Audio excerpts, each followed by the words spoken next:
Hello everyone, this is Urvashi Chauhan and you are watching Courts Today by LiveLaw. We bring to you the latest and in-depth legal coverage. Coming to you with a brief of what all happened in the Indian courts today.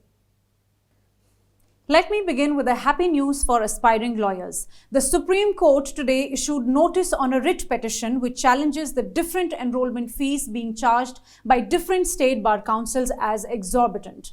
This is the case of Gaurav Kumar versus Union of India, where the petitioner has submitted that the state bar councils are charging exorbitant enrollment fees. For example, in Odisha, it is in the range of 42,000 and in Kerala in the range of 20,000 rupees. And this is a violation of Section 24 of the Advocates Act. The Supreme Court bench of CJI D.Y. Chandrachud and Justices P.S. Narasimha and J.B. Pardewala said that it was a significant issue and issued notice to the Union Government, Bar Council of India and all state bar councils. Recently also, a constitution bench of the Supreme Court had asked the BCI to ensure that the enrollment fee does not become oppressive. And the Kerala High Court also restrained the Kerala Bar Council from charging more than 750 rupees as enrollment fee from some petitioners who had challenged it. This is a matter of grave concern for the young aspiring lawyers who do not have the resources.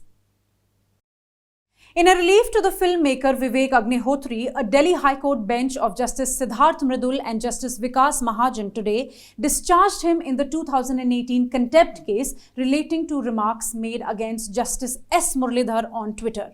The filmmaker tendered his unconditional apology by appearing physically before the Delhi High Court and reiterated his remorse for his remarks. Justice S. Muralidhar, who is a former judge of Delhi High Court and presently Chief Justice of the Odisha High Court, had quashed the order of house arrest and transit remand of activist Gautam Navlakha in the Bhima Koregaon case. In 2018, Agnihotri retweeted a post against this order of Justice Muralidhar. The next development is regarding the halted recruitment process to Army and Air Force prior to the Agnipath scheme. As you know, in June 2022, the Agnipath scheme was announced.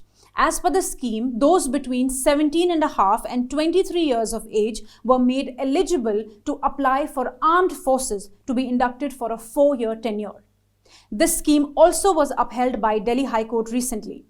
Further, writ petitions were filed before the Supreme Court seeking directions to complete the recruitment processes started to the Indian Army and Air Force, which were discontinued after the Agnipath scheme was announced.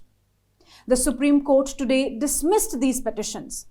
A bench comprising Chief Justice D.Y. Chandrachud, Justice P.S. Narasimha and J.B. Pardewala dismissed the petition, saying that there was nothing for it to intervene. It was a matter of public employment and not a contract. The court also said that doctrine of promissory estoppel will not apply when larger public interest is involved. A significant direction relating to the legal profession came from the Supreme Court today. A high-powered committee has been constituted to oversee the process of verification of the degree certificates of advocates. The committee comprises former Supreme Court Judge Justice B.S. Chauhan, senior advocates Rakesh Dwivedi and Maninder Singh. The Bar Council of India will also nominate 3 members to the committee and 2 High Court judges will also be included. This order was passed after taking note of the roadblocks in the process of verification of advocates, one of which is the charges sought by universities in verifying the degree certificates. For this, the bench has directed that all universities and exam boards should verify genuineness of degrees without charging any fees. The committee has been asked to start work and file a status report by August 31st. The AIADMK has moved Delhi High Court seeking directions for updation of its records with the Election Commission of India. Schedule for elections in Karnataka has been announced and April 20th is the last date for filing nomination. ECI has not updated the amended bylaws due to certain internal disputes pending in the party. AIADMK has alleged that the inaction of the ECI to upload the latest bylaws on the website will seriously impact its democratic fabric as it will not be able to participate in the elections. The matter is likely to be listed for hearing on Wednesday, as Justice Pratibha M. Singh, before whom the case was listed today, recused from hearing it. In a news from Gujarat High Court, it has set aside a single judge bench's decision asking a person to vacate the post of Associate Professor at Gujarat Technological University due to his alleged ineligibility for the said post. In the present case, the appellant was appointed as Associate Professor Management.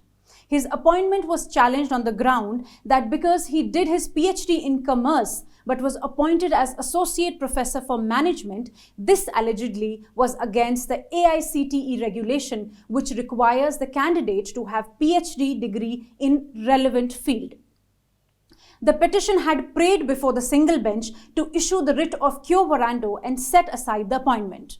The respondent university had submitted before that the selected candidate held PhD in commerce and that as per the AICTE notification of March 2019, commerce was the discipline of management. Therefore, he was eligible for the post.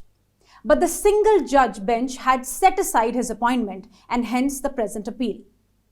The High Court bench of Justice N.V. Anjaria and Justice Bhargav D. Karia today observed that writ of quo warranto is not an appeal over academic decision. The court said that the decision of appointment was taken on an expert's advice and was ratified by the Board of Governors of the university and thus was an academic expert decision. The court said that such decision of the university has to be accepted by the court and it does not sit in appeal over academic decisions. A Delhi High Court today has restrained the TV news channel Aaj Tak from telecasting or publishing any material in relation to the Shraddha Walker murder case. As you know, Aftab Poonawalla allegedly killed his live-in partner Shraddha Walker in May last year. It has been alleged that he chopped her body into various pieces and disposed of the pieces in batches in forests of Delhi.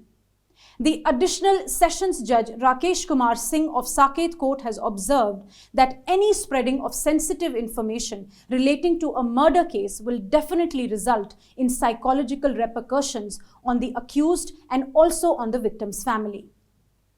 It was submitted that Aaj Tak was contemplating to telecast certain recordings of narco-analysis of the accused recorded during the investigation. The judge said, as the charge sheet is not a public document, therefore it cannot be made available for public consumption. The judge has ordered the news channel to not utilize in any form any material related to the FIR. The right-wing activist Kajal Hindustani was arrested by the Gujarat police following her surrender in connection with the hate speech case. Her speech on the occasion of Ram Navami allegedly caused a communal clash in Una, Gujarat on April 1st. She has been accused of delivering a provocative speech targeting the people of Muslim community at a Vishwa Hindu Parishad event on March 20th. Following the event, a communal clash took place in the city and allegedly there was a stone pelling at various places. She has now been sent to a 14-day judicial custody by the court in Una, Gujarat. Thank you for watching.